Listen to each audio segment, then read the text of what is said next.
Um português, um croata e um suíço entram à conversa num café a falar sobre meritocracia. Ora, então e aqui? O que é que vai ser? Olha, pode ser um café com leite, por favor. Olá, bem-vindos mais uma vez ao nosso podcast Café com Leite. Eu estou aqui de forma presencial com Roberto Marques. Olá a todos, tudo bem? Pastor português na Suíça. Pastor português na Suíça. Muito português na Suíça ainda. Estou aqui com Samuel Cunha, pastor suíço na Suíça. Estou eu também com o meu café. E eu sou o João Relitz Macedo, pastor croata no desemprego. Muito croata, muito no desemprego. E nós, como é lógico, estamos de novo no nosso formato habitual e por isso temos os nossos pingos de leite e vamos passar neste momento para essa nossa rúbrica dos pingos de leite. Eu gostava de começar eventualmente com o Roberto. Qual é o teu pingo de leite deste mês? Eu acho que este pingo de leite eu já mencionei num dos nossos episódios e peço desculpa para aqueles que acharem que estou a repetir-me um bocado, mas eu li mais uma vez um artigo interessante acerca da oralidade da nossa sociedade atual. Quer dizer que nós somos uma sociedade que caminha para deixarmos a página escrita, para deixarmos de escrever tanto, para passarmos a falar mais e a comunicarmos mais através, seja de vídeos, seja de áudio. E eu acho que é interessante nós podermos pensar um bocadinho como é que isso afeta depois não só as gerações mais novas, porque são elas que são mais dadas a utilizar esse tipo de meios de comunicação, mas sobretudo a nós pensarmos como é que as nossas igrejas têm que se adaptar a isso. Há uma maneira bastante simples que tem sido feita ao longo do tempo e que se calhar os mais antigos dos nossos ouvintes se lembram que as pregações antigamente eram 1 hora e um quarto, 1h30, e que agora são bastante mais curtas, regra geral, não é só um fenómeno novo, mas regra geral elas são mais curtas. Mas há outros aspectos que é importante nós mencionarmos, é que devido a isso, a oralidade, essa oralidade convida, muito mais do que uma reflexão teórica sobre assuntos, também a introdução de histórias, de narrativas dentro das nossas... tudo o que é comunicação, se eu posso resumir assim, não é? Não só pregações, mas tudo o que nós fazemos de apresentações públicas na igreja tem que ter em consideração essa narrativa. Tem que ter essa maneira que o próprio Deus utiliza.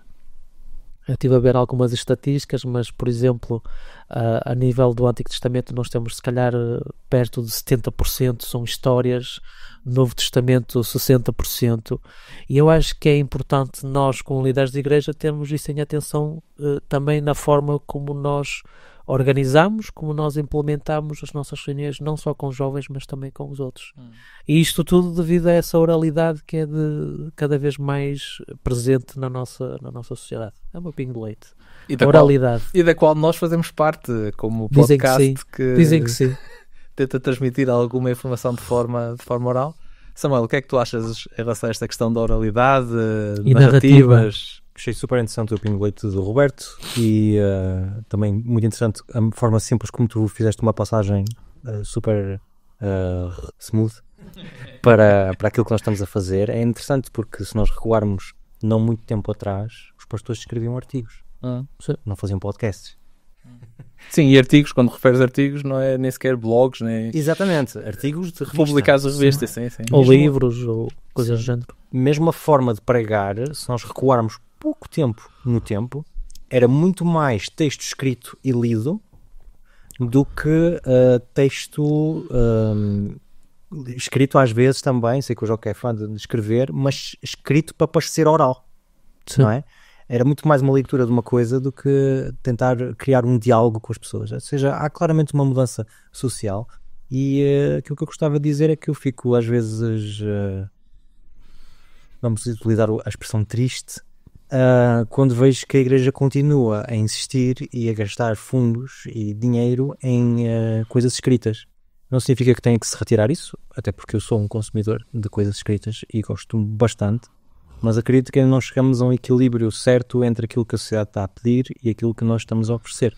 A sociedade hoje em dia não lê tanto quanto isso, não é? Então, revistas, sobretudo nas gerações mais novas. Justamente, é super descendente. No outro dia vi um artigo que dizia que a geração Z é uma geração que está a ler mais do que as gerações precedentes, mas não são artigos, são livros mesmo. Ou seja, qual é o Que livro... tem narrativas, não é? Exatamente. Qual é o livro cristão que nos vem à mente quando pensamos em narrativas? Isso que tu acabaste de dizer, para falar sobre Jesus. Há alguma coisa que nos vem logo à mente? Não, normalmente são livros de doutrina que nós temos, temas, responder a perguntas, mas estão raros os casos em que encontramos histórias com alegorias, como o C.S. Lewis fez, e outros autores também na mesma área. Por isso, acho que tem que haver uma mudança, e se calhar que passe também pelo nosso treino pastoral, porque também, se vocês se recordarem, na faculdade nós passamos muito mais tempo a escrever coisas do que a dizer coisas, somos muito mais treinados à escrita teológica do que propriamente à oralidade, e é preciso haver também evolução nesse sentido. E sabem que quando, não a minha classe, mas a turma da Doroteia, quando ela estava em New Bold, ela tinha que aprender um bocadinho a lidar com posts em blogs e tudo isso. Portanto, havia um professor lá que empurrava nesse sentido, e fazer a tradução de textos bíblicos para tweet, que é interessante. E fica realmente a questão de, será que nós teríamos que adaptar também até o próprio método de ensino para nos dar ferramentas a nós como teólogos, como pastores, para lidarmos com uma geração muito mais oral. Eu recentemente mudei a forma de... não mudei, como elas continuam a ler livros, mas comecei finalmente 2024 audiobooks, portanto audiolivros 2024. Cheguei lá. Isso é uma grande questão. Será que isso é ler um livro? Será que é ler um livro? Exatamente. Como é que tu sublinhas o que gostaste? Mas eu nunca sublinho, por isso... Então há um respeito pela obra escrita. Não, só porque eu sempre respeitei muito o livro físico, exatamente, sim. Por isso não sublinhava. Uma questão histórica, estás a ver? Preservação dos documentos. Mas falando a sério, agora comecei a ler comecei a ouvir. Obrigado. Comecei a ouvir os audiolivros por uma questão prática, porque no meu estilo de vida, sobretudo ainda quando estávamos na Croácia, fazia muito mais sentido. Muitas horas de viagem, fazia mais sentido pôr o livro enquanto estás a conduzir do que... Não, desculpa, Joga, vou-te interromper. Não. Aquilo que faz sentido é ouvir um podcast chamado Com Fé com Leite. Exatamente. Só isso. Ideal para qualquer viagem.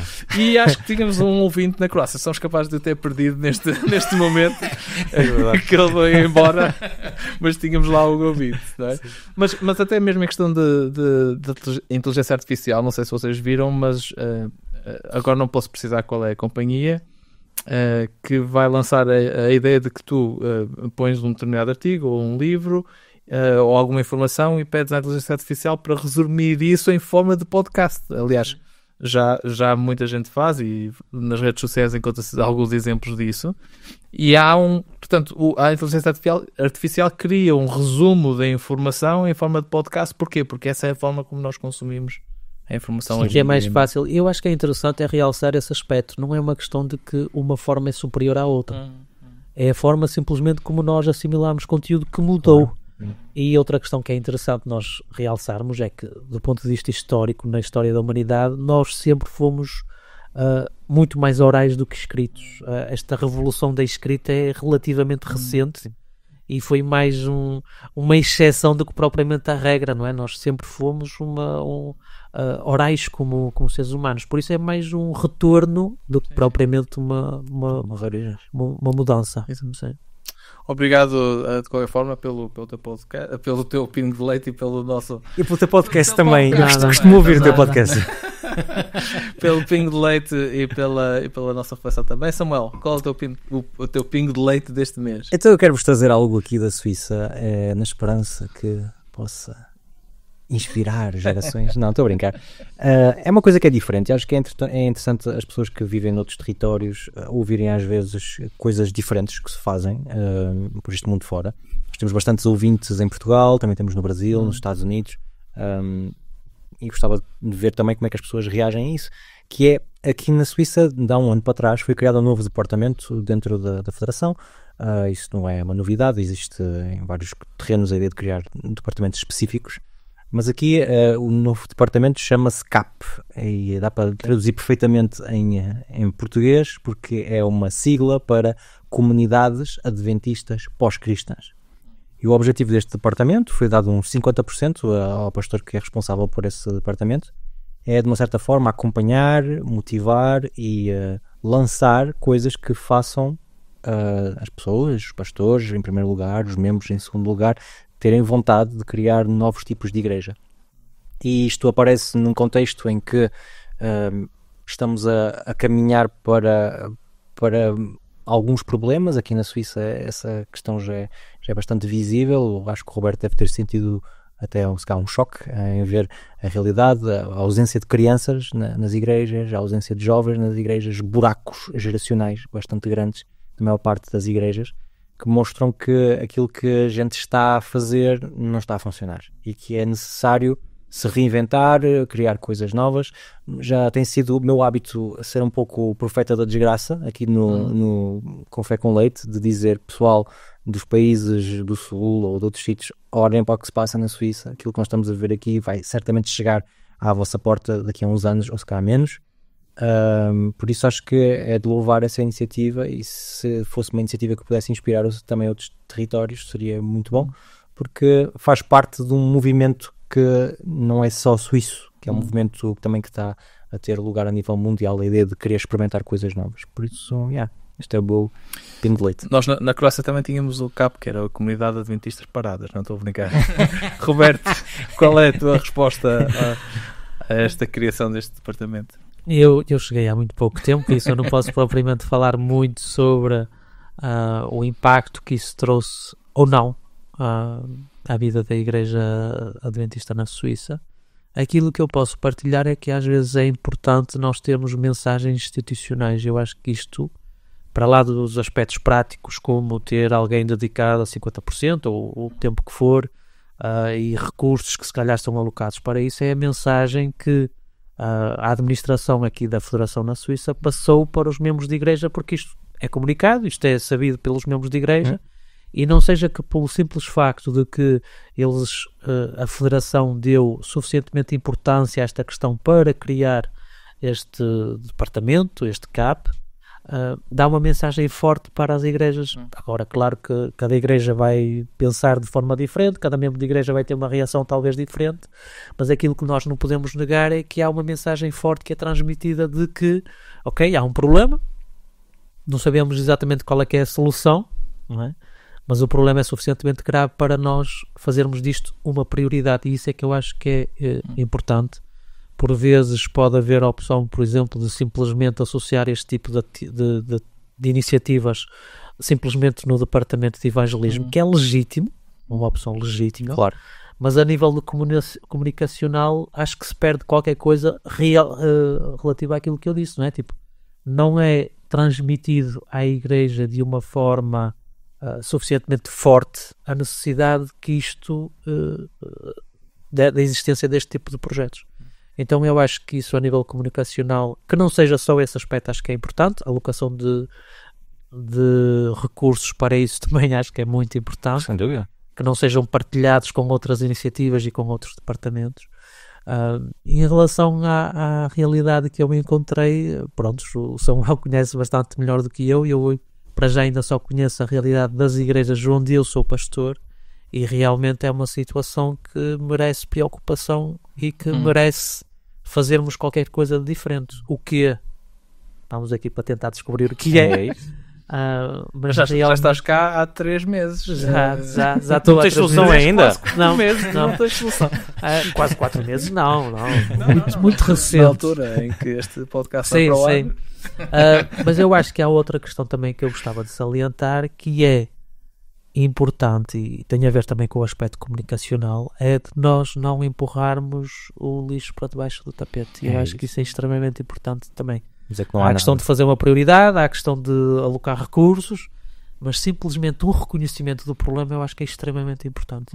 A realidade em Portugal, eu deixei Portugal há relativamente pouco tempo e claro que nós temos uma juventude que é muito empenhada. Nós tivemos há pouco tempo o impacto nacional, peço desculpa, o Campo Ori Nacional, que foi Eu acho que, claro que tudo pode ser melhorado, tudo pode ser aperfeiçoado, mas tendo em conta as condições, os recursos que foram alocados, a participação dos participantes e tudo mais, acho que foi muito, muito bom. Acho que isso ficou acho que transpareceu mesmo para quem não estava presente. Sim. Nós ficamos extremamente impressionados. Foi pena não podemos ter estado lá. Era uma coisa que por acaso Gostavam de ter participado. Quem sabe um dia. Gostaria um dia. Mas foi pena não termos um amigo que nos convidasse para sermos... Tem que arranjar melhores amigos. Tem que arranjar melhores amigos. Mas aquilo que eu queria, sobretudo, realçar é que não é porque nós, se calhar, estamos numa situação relativamente confortável, relativamente boa, de não olharmos para outros campos, não é? E aqui falo claramente de, em Portugal, olharmos para a Suíça ou para outros territórios e dizer, coitados, a nós nunca nos vai acontecer. De termos cuidado com isso, porque quem atira pedras aos telhados de vidros do vizinho às vezes pode ter surpresas desagradáveis. Por isso, louvar essa iniciativa, essa prioridade que eles dão, o aspecto comunicacional, e cá estamos para tentar encontrar soluções também. É isso. Eu gostava de apenas dizer que só queria fazer um comentário em relação aos 50%. Quer dizer, 50%... Está bem que os nossos 50% são sempre 100%, ou se não são 150%, não é? Mas de qualquer forma é de louvar a iniciativa. É algo que eu acho que que faz falta noutros países. Não sei se na Croácia era uma realidade que tu também eras confrontado de... esses buracos geracionais de uma igreja cada vez menos relevante para as gerações mais novas. Sim, se calhar não tanto como, lá está, é um contexto diferente, não tanto como aqui, definitivamente não tanto como a Inglaterra. Eu estou a dizer definitivamente não tanto como a Inglaterra, não porque seja melhor do que aqui ou mais avançado, mas porque não conheço a realidade aqui. Em Inglaterra, como é lógico, tu tens muito mais... Um número muito maior de pessoas que se encontra se calhar nessa comunidade pós-moderna, metamoderna, etc., não é? Pós-cristã, do que na Croácia. Quer dizer, na Croácia há muita ainda ligação entre a população e a religião cristã católica tradicional, não é? E por isso um bocadinho mais difícil. Mas fica sem dúvida nenhuma o desafio para outros contextos, porque, como vocês disseram muito bem, é algo que vai chegar lá mais cedo ou mais tarde. A não ser que Jesus venha mais cedo, claro. Como Jesus é português, se calhar não vai acontecer. Se calhar vai chegar atrasado. 15 minutos. 15 minutos. Portanto, acho muito bom, acho muito positivo, e fica o convite para que outros campos possam seguir. E o convite também é para as pessoas que não falam francês a aprenderem francês para irem dar uma ajuda.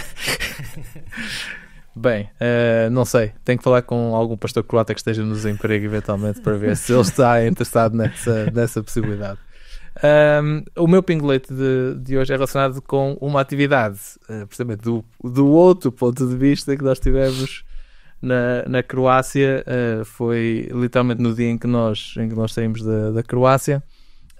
Estava organizado já há alguns meses uma palestra pela nossa igreja no centro da cidade de Rijeka sobre arqueologia e Bíblia, não é? Que é um tema interessante, não digo que não. Para mim é extremamente interessante também, mas o teu riso faz-me ver coisas já. Não, aquilo que eu queria comentar é o facto de que durante meses e meses e meses tivemos os pedidos de certos membros de igreja para que isto se realizasse.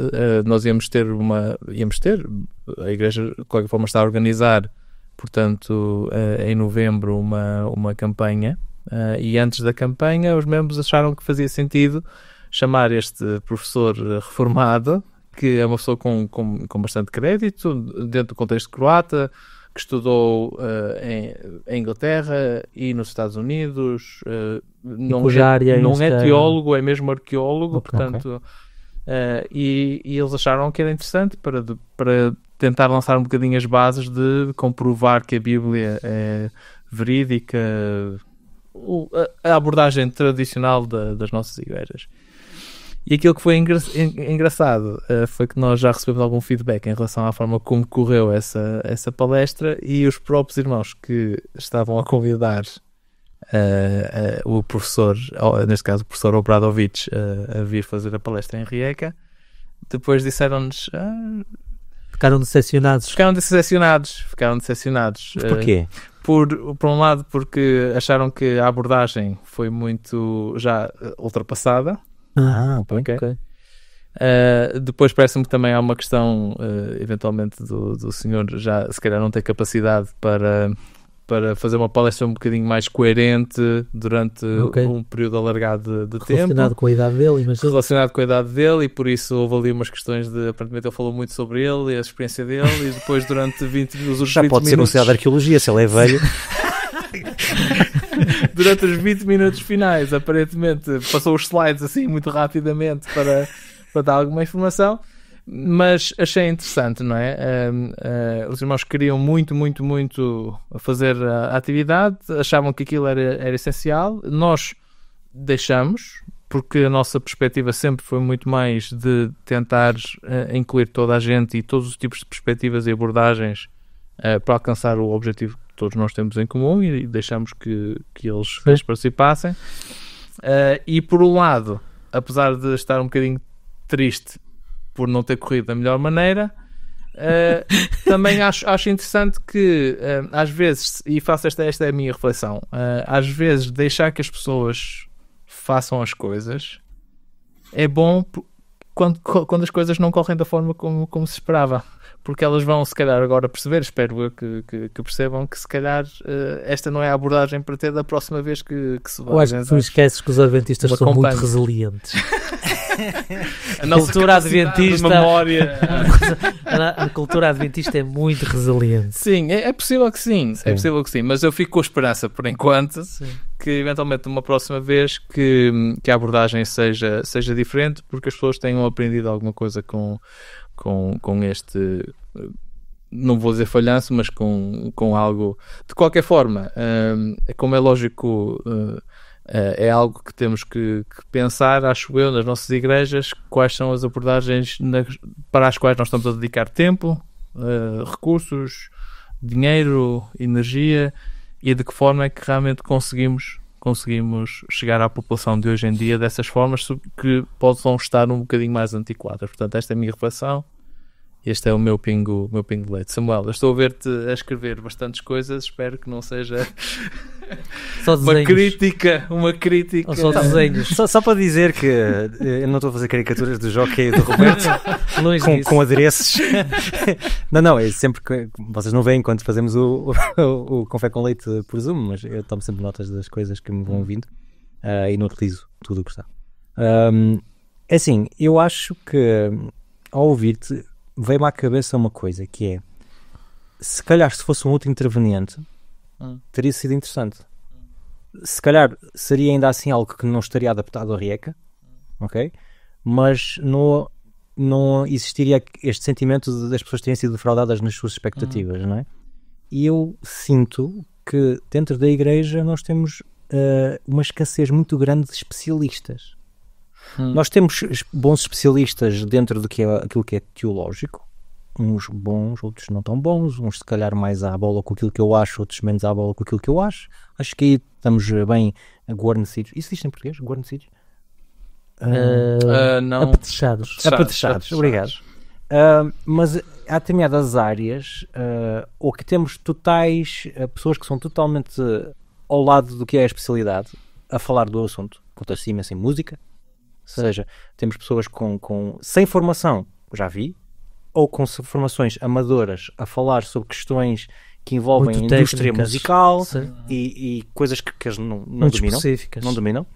Na ciência, se calhar nós aí temos mais um travãozinho. Normalmente costumam ser pessoas que no mínimo têm uma licenciatura, mas que me parece um bocado escasso para falar à frente das pessoas.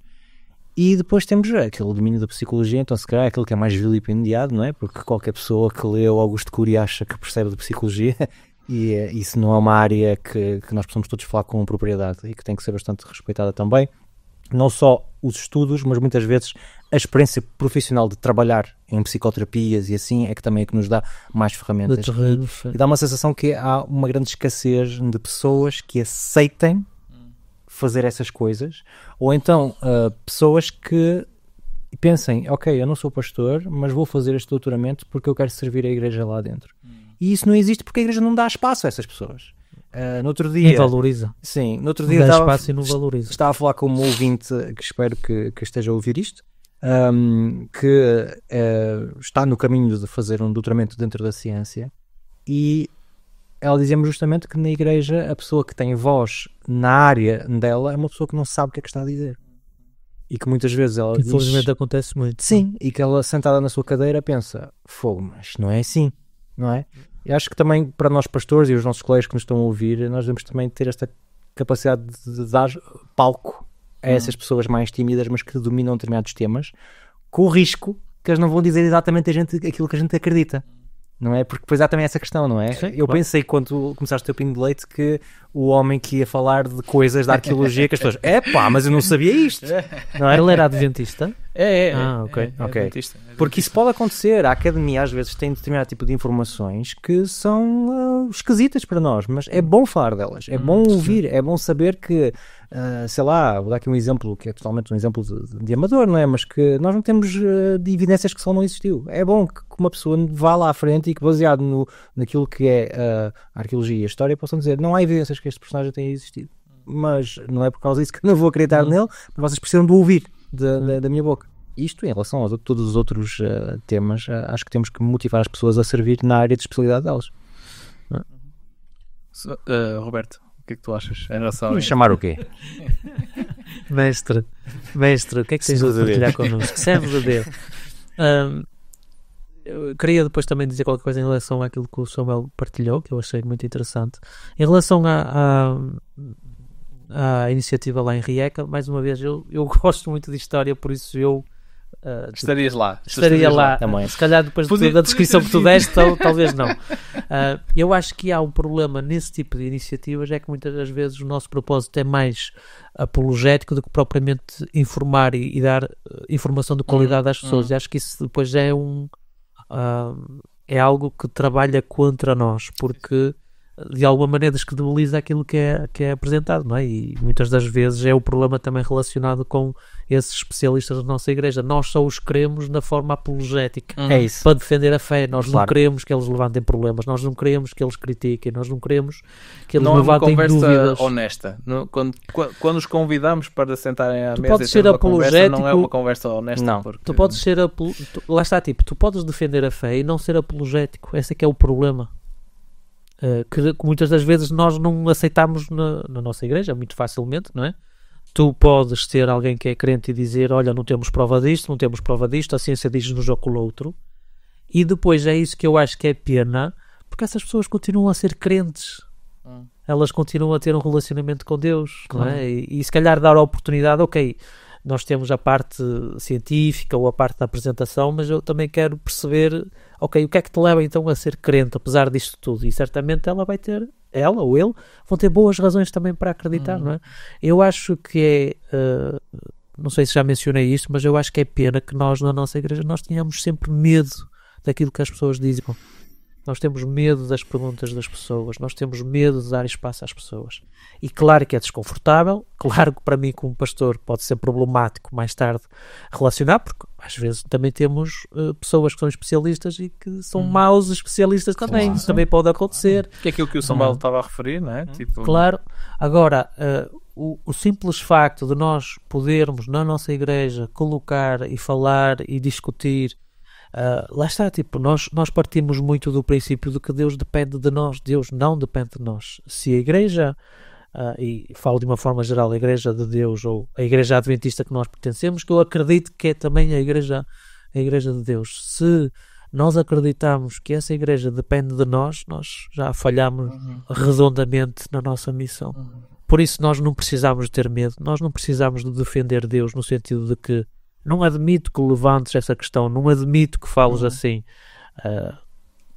Se nós acreditamos num Deus que necessita que nós, humanos, o defendamos, Fraquito esse Deus, não é? eu pelo menos partilho essa opinião, não é? e não é? Eu acredito num Deus que, ao contrário, é forte o suficiente e é seguro de si próprio o suficiente para lidar com todas as nossas perguntas e todas as nossas questões.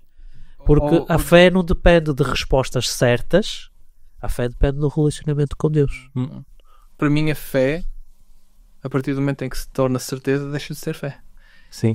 E muitas vezes aquilo que nós tentamos fazer é ir à procura de certezas para justificar-nos, provavelmente porque queremos justificar-nos perante outros, não é? E depois esquecemos essa questão da dúvida, não é? Sim. Se bem que eu tenho um problema quando nós implementamos a fé simplesmente como ter as respostas certas ou saber as respostas certas, porque para mim a fé, como o Samuel já teve a ocasião de mencionar noutra ocasião, é que, e eu partilho plenamente, não é? Tipo, a fé é na sua base um relacionamento com Deus. E é nessa questão que a dúvida para mim me coloca problemas em relação à fé. E eu amo a minha esposa e eu não posso ter um bom relacionamento com ela se eu tiver dúvidas acerca dela, do seu amor por mim, que ela é de confiança, que eu posso lhe contar tudo o que eu tenho, não é? Tipo, a dúvida intelectual, sim, estou de acordo contigo. Ok, eu não sei a resposta a esta pergunta, eu não sei a resposta a este texto bíblico.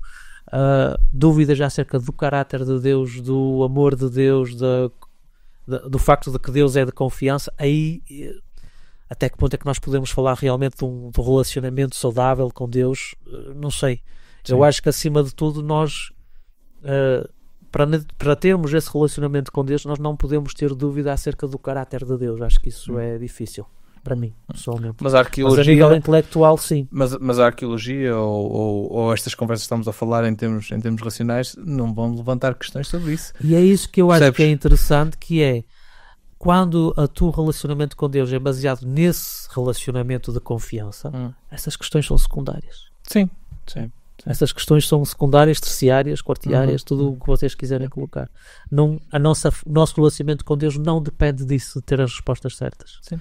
Para mim, e só para partilhar aqui em forma de testemunho, eu quando cheguei a New Bold, eu nunca tive medo de questionar tudo, exceto determinadas questões em relação à forma como eu experienciei Deus ao longo da minha vida. Portanto, o facto de que Deus existe, por exemplo, para mim nunca esteve em questão. E que tens essa relação com Ele. E foi uma decisão consciente. Dizer, não, eu para mim, por causa daquilo... Exato, por causa daquilo que eu experimentei ao longo da minha vida, as experiências pelas quais eu passei, etc. Para mim Deus existe, não vou colocar isso em questão. Agora, o resto eu não tenho problema, e para mim isso é uma maior demonstração de uma caminhada de fé do género daquela que Abraão fez com Deus, em que está a tentar perceber quem é que vai ser o sucessor, se é Ló, ou se é Eliezer, ou se é Ismael, e depois não é Isaac. Quer dizer, há toda uma questão de dúvida, de incerteza, que faz parte da fé.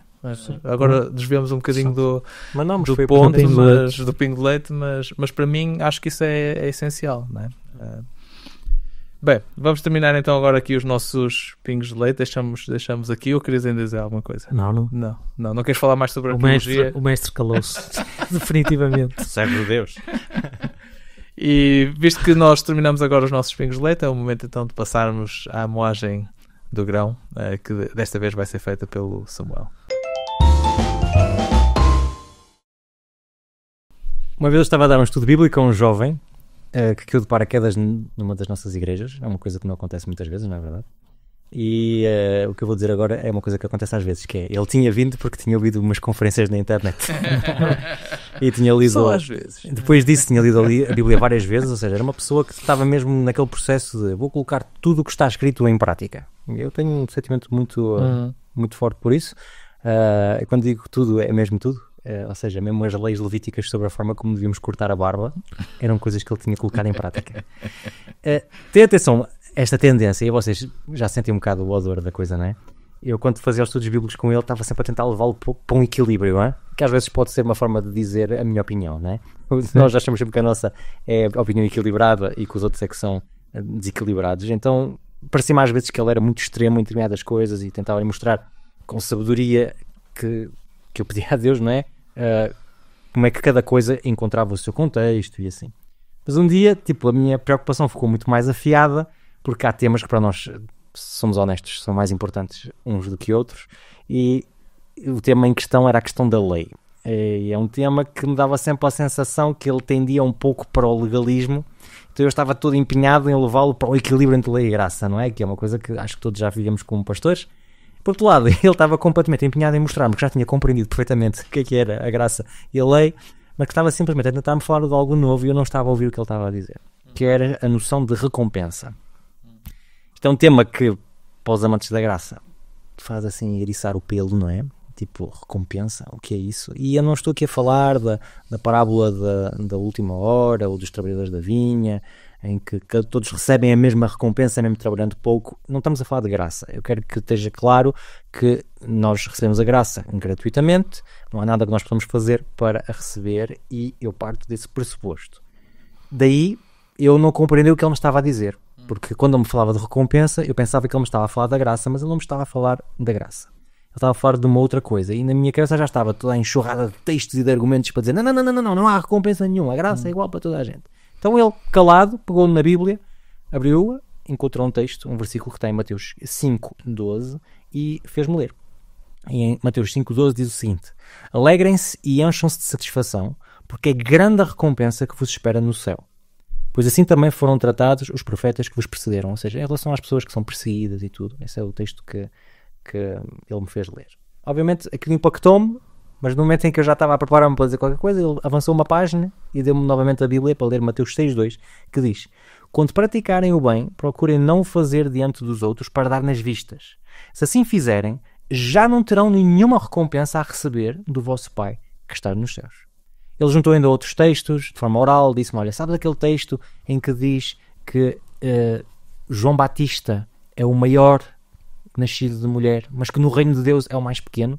Pensa também noutro texto em Mateus em que diz que aquele que seguir a lei e a ensinar será grande no reino dos céus, mas aquele que não seguir a lei e não a ensinar será perdido? Não, o texto não diz será pequeno no reino dos céus. Ou seja, existe claramente uma coisa na Bíblia, segundo ele, que demonstra a ideia de uma recompensa.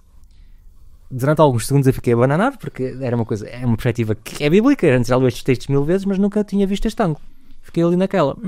Tinha sempre interpretado estes textos como falando sobre a graça, ou então a bênção da presença de Deus, bênçãos que nós temos aqui já hoje, e aquilo parecia-me uma coisa muito estranha, e a própria palavra recompensa, ligada ao desempenho, é uma coisa que não parece cristão. É uma estranha linguagem. Uma recompensa ou galardão não vinculativa à salvação, mas ligada às ações. Não parece teologia cristã, parece uma outra coisa. Então, depois de já desboçar este texto, este tema desconcertante, queria que nós pudéssemos refletir sobre ele em conjunto. Sei que com os meus amigos aqui nós podemos ter a liberdade de nos questionarmos coisas difíceis. E queria-vos lançar uma primeira pergunta, também mantendo o Evangelho de Mateus, ou seja, toda esta reflexão é baseada na visão de recompensa no Evangelho de Mateus, e levo-vos um versículo que encontra-se no capítulo 16 e no versículo 27.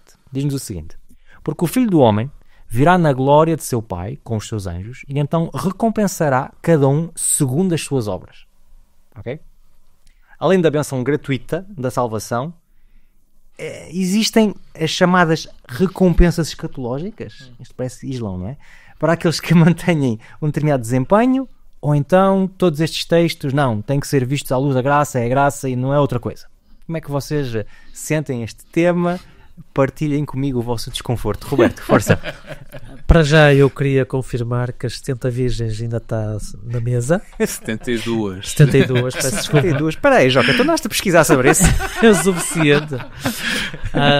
Eu acho que é importante, se calhar, termos um bocado de contexto histórico sobre o aparecimento desta noção de graça e compreendermos que isto foi sobretudo em reação à teologia católica, aquilo que foi vivido como a prática da Igreja durante séculos e séculos. Então,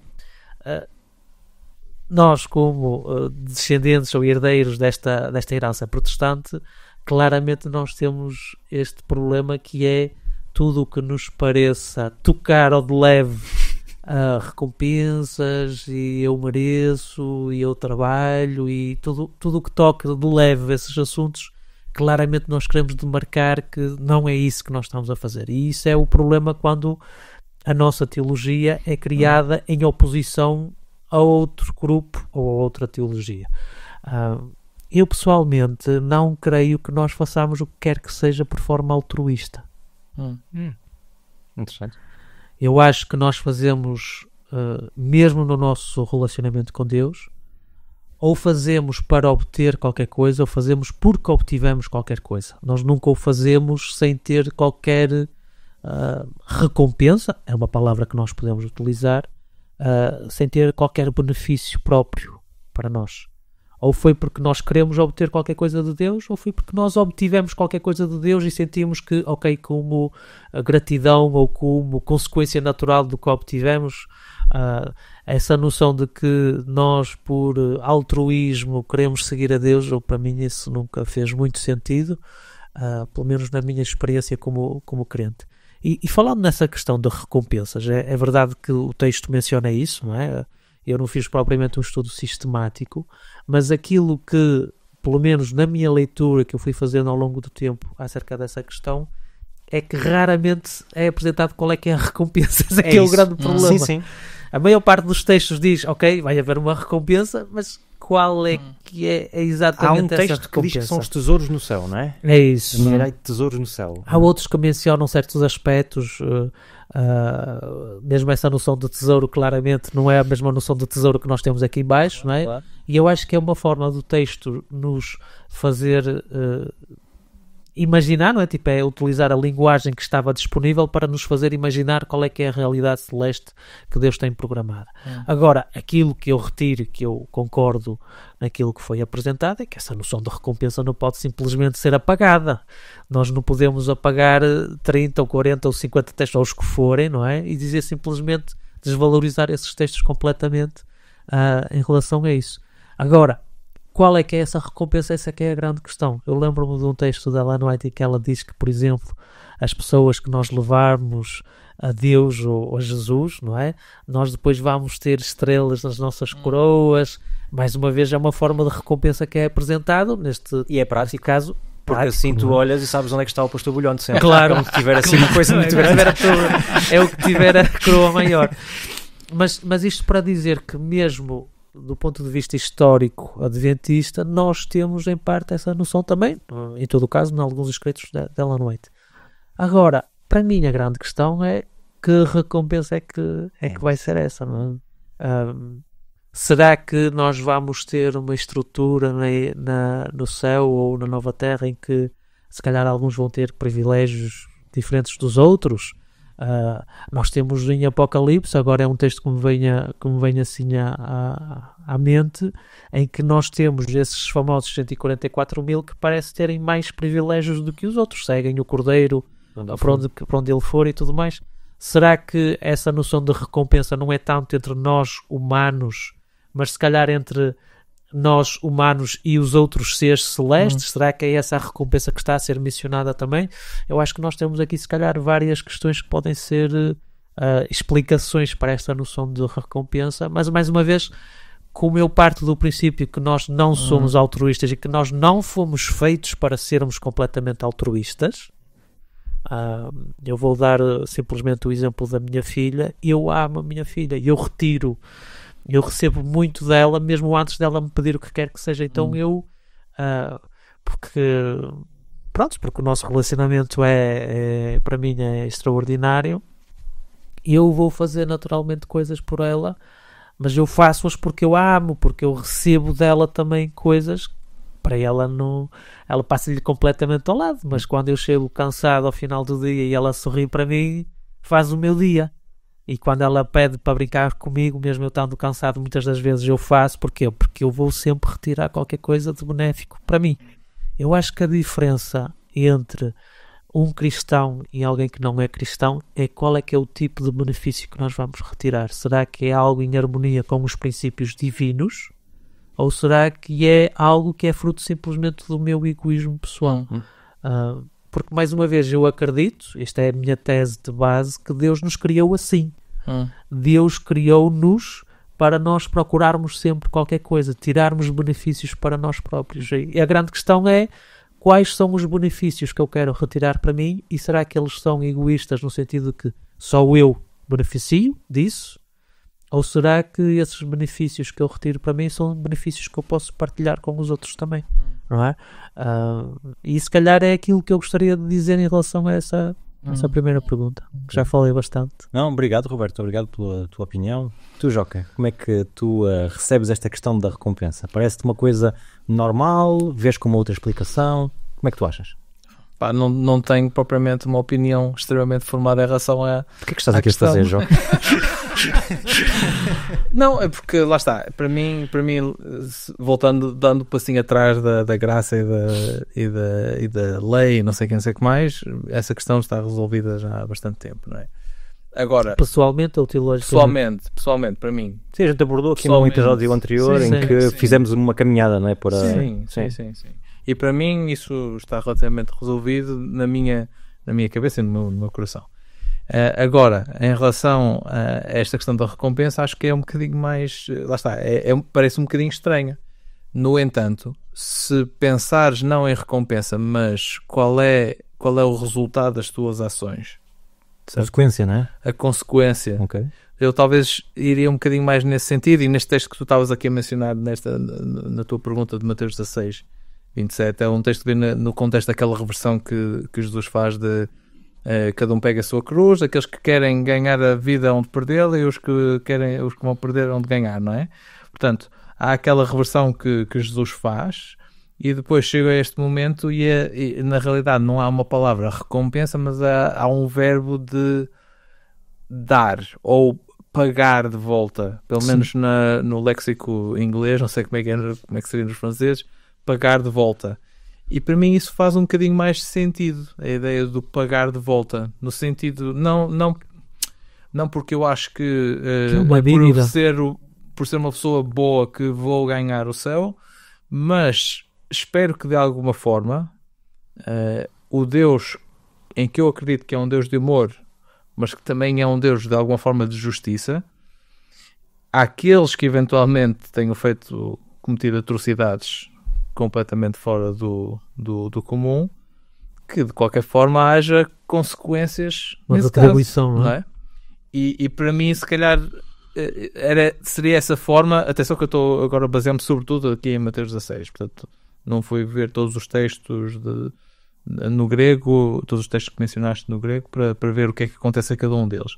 Mas para mim essa ideia de retribuição, ok, faz um bocadinho sentido, sobretudo naquela inversão, ou seja, Jesus está a chamar-nos para sacrificarmos, para levarmos cada um a sua cruz, para não termos medo de perder a nossa vida, porque aqueles que a perdem são ser os que ganham e os que querem ganhar vão perdê-la, e nesse sentido faz sentido na minha cabeça a ideia de eventualmente um pagamento não pelas coisas boas que fizeste, mas pelas coisas más, ok? Ou seja, se realmente tu não foste, se cometeste, por exemplo, vamos voltar à questão moral de um Hitler, não é? Por exemplo, queremos o Hitler no céu ou não? Eu pessoalmente ficaria bastante surpreso. Está bem que ele era vegetariano, mas... Gostava de cães como tu. E não bebia vinho, supostamente, não é? Nem álcool. Não era só o vinho, era Não álcool. Portanto, eu acho que... E gostava de cães. É isso. Tens um ponto de contacto com Não tinha filhos. Sim, não tinha filhos. Já experimentaste cortar a barba? Se calhar lá fora há uma gilete para a gente fazer o teste. Fazer o teste. Mas eu espero que pessoas, também que é um exemplo extremo, mas pessoas que eventualmente tenham cometido, que realmente que haja algum sentido de justiça, não faz... Que coloca problemas, essa questão que estás a levantar, coloca problemas muitas das vezes Como já é não são de lógico. graça também. Como é Mesmo lógico. a noção de sacrifício. Como é lógico, e depois podemos discutir a questão da salvação universal, não é? Porque há uma grande tendência na teologia hoje em dia de ir em direção a essa ideia. Grande tendência, bastante disputada. Em certos círculos. Exatamente. Bastante disputada. Em certos círculos. Não definitivamente na Igreja Adventista, mas em certos círculos há uma tendência para ir em direção a essa ideia, universalismo. Sim, toca um bocadinho assim. Eu percebo. Se bem que Eu aprecio as pessoas que acreditam no universalismo, mas não aprecio que eles acreditam. Mas, Pois. Parece muito altruísta, não é? Para as pessoas que estão em casa e que não sabem, se calhar, o universalismo é a ideia de que toda a gente vai o ser amor salvo. triunfa. Ou seja, que seja o que for, no final Deus ama toda a gente, Deus quer salvar toda a gente. Ou seja, Deus vai encontrar uma maneira de salvar toda a gente. Sim. Acho isso bonito, E eu acreditar acho que nós até, se calhar já que é- falamos sobre isso. E pedimos desculpa, mas isto é uma forma simples de apresentar, Claro. porque isto tem várias camadas. Exatamente. Sim, E eu acho que nós várias, já- versões. Já falamos. E Já falamos não quer um dizer que o sobre trabalho isso. exegético seja ligeiro, tipo, há que trabalhos não. bastante sólidos Claro que não. teologicamente e não é novo também. Peço desculpa, mas é um tema que eu tenho lido alguma coisa, não é? Porque historicamente, do ponto de vista da Igreja Ortodoxa, existem teólogos que falavam disto já há 2 séculos. Tipo, não é uma coisa que tenha aparecido assim do nada, isto é Seguida muito do céu, recente. sim. É. E não é também uma coisa que mais vezes é passado como teologia evangélica, ou seja, Sim, não se baseia em nada e A pronto. Igreja Ortodoxa não é conhecida por ser muito extremamente liberal, não é? Está, Não. não é? Mas lá está, eu acho que nós já abordamos o assunto, talvez num pingo de leite que tu tens trazido, Acho que sim. por causa do livro um livro qualquer que leste na altura sobre o universalismo, e isso claramente traz problemas. É uma ideia que lá está, como o Samuel estava a dizer, eu gosto das pessoas que acreditam e percebo se Deus realmente conseguir resolver a questão dessa forma. Epá, ok, perfeito, excelente. O que é que a gente está aqui a fazer Sim. então? Sim, excelente, mas pensando, por exemplo, lá está, mais uma vez um caso extremo, mas uma vítima de homicídio e um assassino que tenha feito de forma consciente, intencional, deliberado e que nunca se tenha arrependido da questão, eu teria dificuldades em encontrar... bem, eu não vou estar no céu. O Samuel e o Roberto teriam dificuldades em encontrar as duas pessoas no Mas céu. é complexo, é complexo. Se Sobretudo calhar porque- mereceria nós falarmos num episódio, não é? Mas é mais delicado do que isso, não é? Porque não é simplesmente a questão de que, ok, porque nós vamos ter, mesmo a noção do arrependimento depende muito se até que ponto tu és capaz, por causa do pecado que está na tua vida, por causa da tua história, por causa daquilo que tu foste condicionado. Mesmo Ellen White, num dos textos que nós falamos na nossa série sobre Ellen White, ela diz uma expressão é que por exemplo, os escravos são incapazes de compreender a Bíblia e Deus e tudo mais, e que se foram de tal maneira maltratados pelos os seus mestres, que eles são acho que a expressão que ela utiliza é qualquer coisa relacionada com brutos, tipo, tornou-os insensíveis de alguma maneira. Então a questão que muitos universalistas dizem é que se calhar para essa pessoa ser capaz de reconhecer aquilo que ela fez, ela precisa ser transformada primeiro por Deus, e como na vida ela não foi capaz de o ser feita pela ação do Espírito Santo, então Deus vai transformá-la, como nós vamos ter a transformação depois do regresso de Jesus, e que nessa altura não houve na vida terrestre, mas ela depois vai reconhecer que aquilo que ela fez foi verdade. E mais Isto para explicar um bocadinho melhor, às vezes essas questões morais, não é? Eles, claro, são confrontados à mesma questão moral, não é? Sim. A questão do universalismo que é interessante para mim é que na balança nós substituímos uma coisa que achamos que é má por uma que é pior, que é no sentido, Deus não vai salvar toda a gente, mas eu estou, para mim é possível de imaginar um mundo em que Deus retira a liberdade das pessoas. Ou seja, matar pessoas para mim é muito negativo, mas retirar a liberdade, isso é bom. Porque há muito aquela ideia em determinados círculos, não é a cena mais mainstream, mas é aquela ideia de que quando tu vais estar face a face com Jesus, não há forma de ouvir a mensagem dele e de não aceitares. Ou seja, parte de um pressuposto que quando tu tiveres a oportunidade de compreender verdadeiramente Jesus, não há forma de dizer não. Sim. E isso... Para Isto mim representa, é um sim. retirar da liberdade, porque mesmo e é um retirar da liberdade e é encontrar muitos problemas em relação à rebelião de Satanás, porque ele esteve em face a face com Jesus e ainda assim decidiu tomar um caminho diferente. Mas muitos universalistas dizem que Satanás vai ser salvo também. Sim, é essa questão também, sim, é verdade. Deixámos para um outro episódio. Sim, mas foi interessante obrigado por teres trazido este ângulo também, não tínhamos de todo pensado falar disso, Sim. mas acho que dá aqui umas ideias interessantes em relação à questão da recompensa, porque tem literalmente a ver com aquilo que são as recompensas de ser salvo ou não de ser salvo. Joca, tu ainda tinhas alguma coisa que gostavas de dizer sobre isto, ou podemos passar para uma segunda pergunta que será nova, por isso vocês não têm acesso àquilo que vai ser perguntado, porque vocês já responderam às perguntas todas com as vossas primeiras coisas, por isso eu como animador agora tenho que inventar aqui uma coisa nova, não é? Improvisar. Não, mas é na boa. Não, só Força. para terminar, no meu ponto de vista, e atenção que eu não quero com isto dizer que a minha ideia acerca de Deus e da justiça de Deus é aquela ideia tradicional que nós temos E Nós muitas nunca vezes- vamos insultar dessa forma. Não, tradicional não é a palavra que vamos te categorizar. Mas a ideia de justiça para mim é algo que é importante. E nesse contexto, recompensa no sentido de pagamento, de retribuição por alguma coisa eventualmente negativa que alguém tenha feito, se calhar faz sentido. Obrigado, Joca. Eu passo então agora à pergunta que está preparada desde a fundação do mundo, que é, lembram-se que eu tinha falado na introdução que há este texto que diz que existirá grandes e pequenos, ok? E isto é uma coisa que é difícil para nós de falarmos, porque normalmente nós temos esta ideia, que eu acho que é bastante correta, que todas as pessoas estão ao mesmo nível, não é? Tipo, há uma frase em francês que eu gosto muito, que é, vou dizer em português, não vou me armar em dizer em francês, que é o solo aos pés da cruz é plano. Ou seja, que qualquer pessoa que avance na direção da cruz... Já não é no Monte Golgotá? Tipo, estás a tentar mudar... As pessoas que já fizeram montanhismo sabem que em alguns cumes encontra-se algum tipo de mesmo nível, não é? Então esta ideia dos grandes e pequenos é um bocado estranho, e eu gostava de vos perguntar se esta noção de recompensa que aparece no livro de Mateus pode ser uma coisa que não é sã para a vida de um cristão.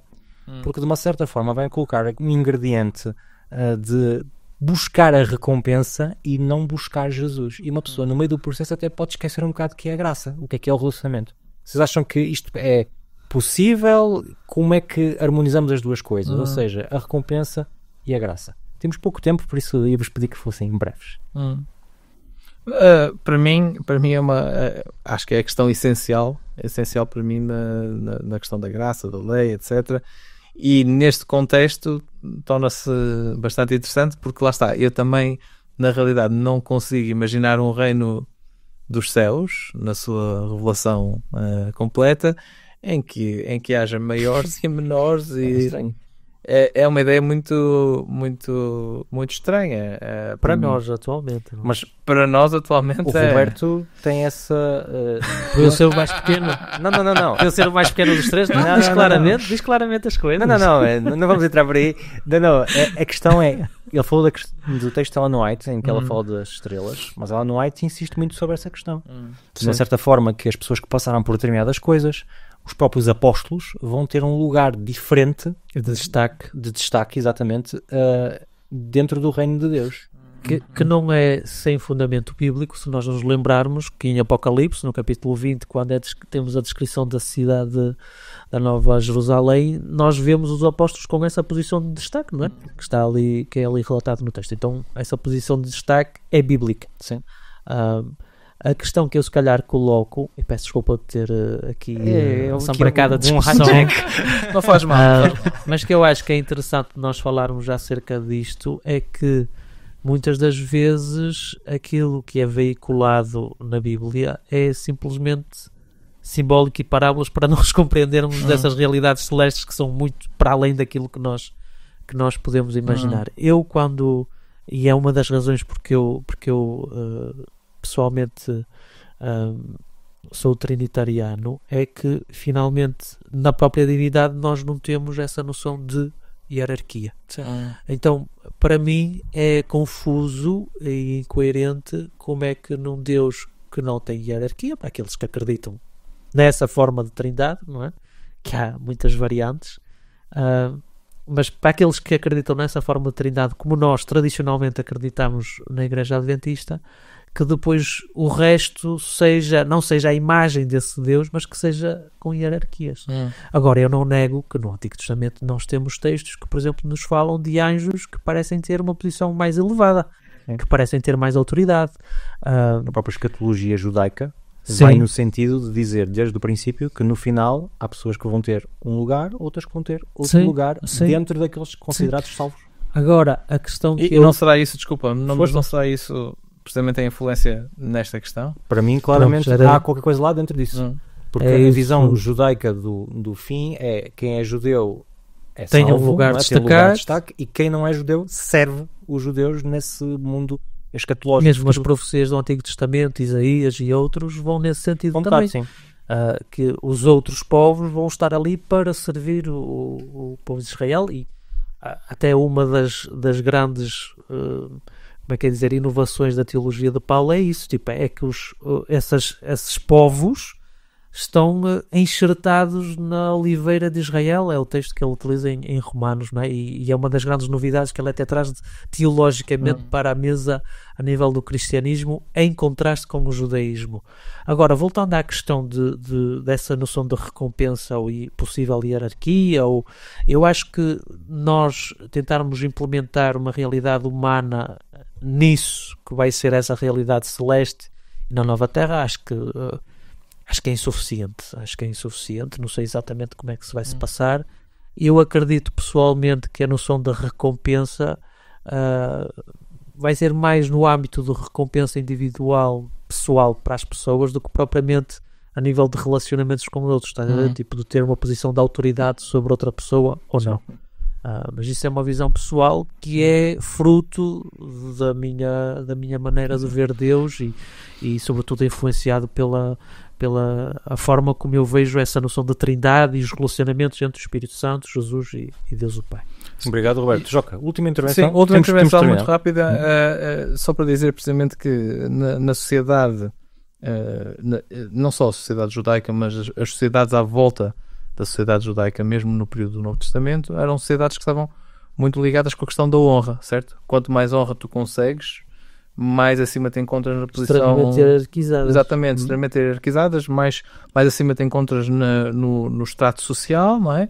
E depois isso dá-te, como é lógico, determinadas vantagens perante outros estados que mesmo estão mais a nível abaixo. Da família também era, a base da organização familiar. Como é lógico, mesmo no povo de Israel, os escravos não eram consideradas pessoas, porque sim, mercadoria estão, sim, objetos, não desonraram-se de alguma forma, não é? Portanto, neste contexto faz sentido eventualmente que a concepção que eles tinham acerca do reino celestial no final dos tempos fosse baseada precisamente nessa questão de quem é que vai servir quem, não é?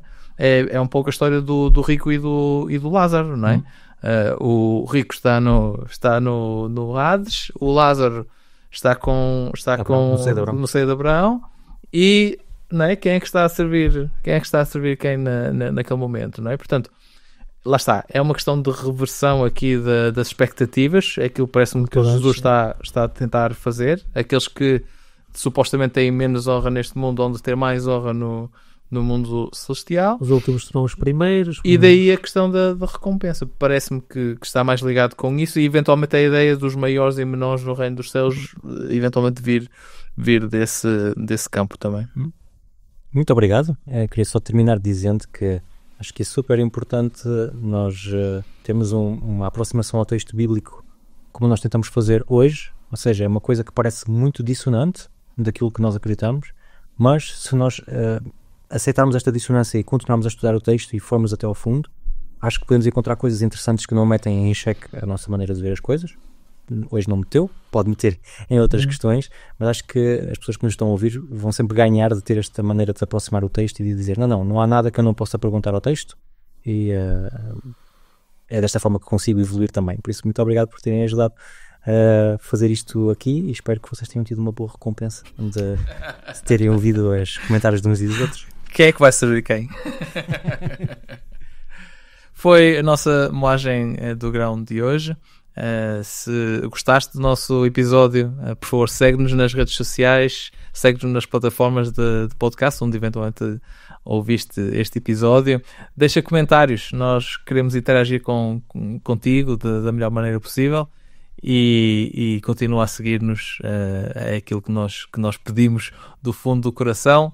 Não prometemos nenhuma recompensa, mas esperamos que sigas por graça, de forma gratuita. Até à próxima.